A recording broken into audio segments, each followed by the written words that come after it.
First, I want to know how you are, how your family is, what it is you want us to know.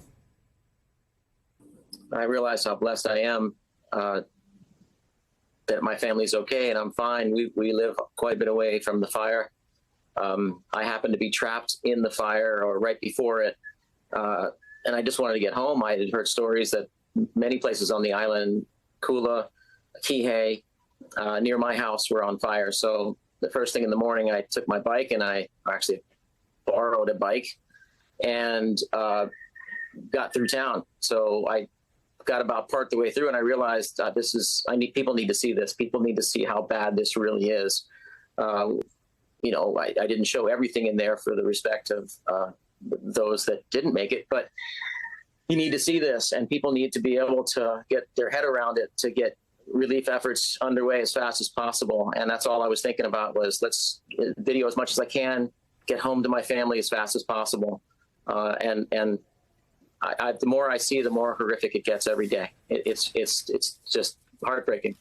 And I have to see, having seen the aerial footage, which gives you a sense sort of more broadly of what is happening on the island, watching the footage that you took, which our viewers are watching right now, biking through the streets, you really get a sense of the devastation. The big question, of course, do you feel that authorities gave your community enough warning?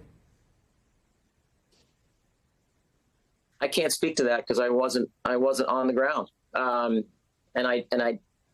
I've heard this before, but I think that from what I'm hearing, that fire spread across there within minutes.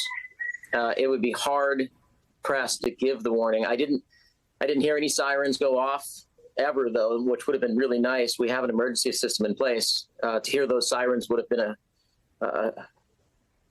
I can't speak to that. I don't know what happened. I'm just at a loss for these poor people that have lost everything. And I mean, it's not just, I mean, it's everything. Families have lost their loved ones. And it is something I wanted to point out here today with you guys.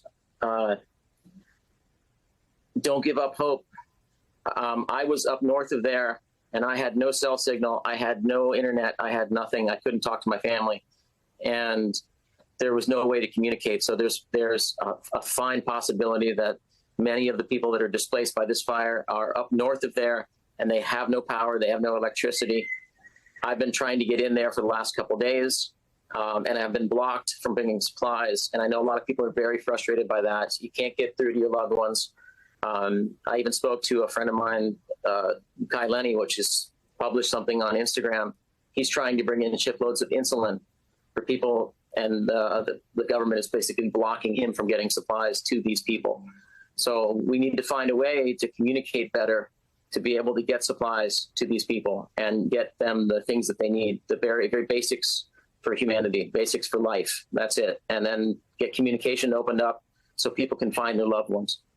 Emerson, I have about a minute left. I think you, being on the ground, do you understand the urgency of this moment, the fact that there is so much attention being paid to what is happening in Maui, a lot of people who want to help? I want to know, what do you want people who aren't from Hawaii to know about Maui, to know about your community?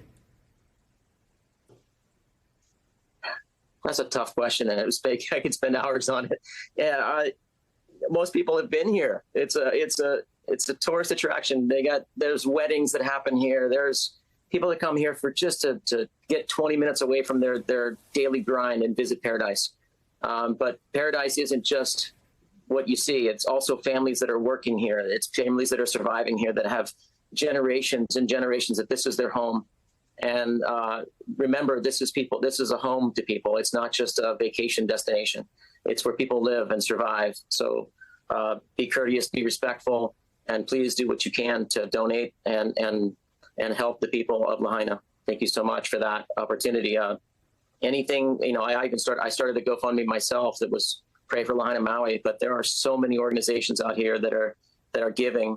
And what I'd like to see people do is really unite and get structured and get some sort of a unity between these organizations. Otherwise, we're disjointed.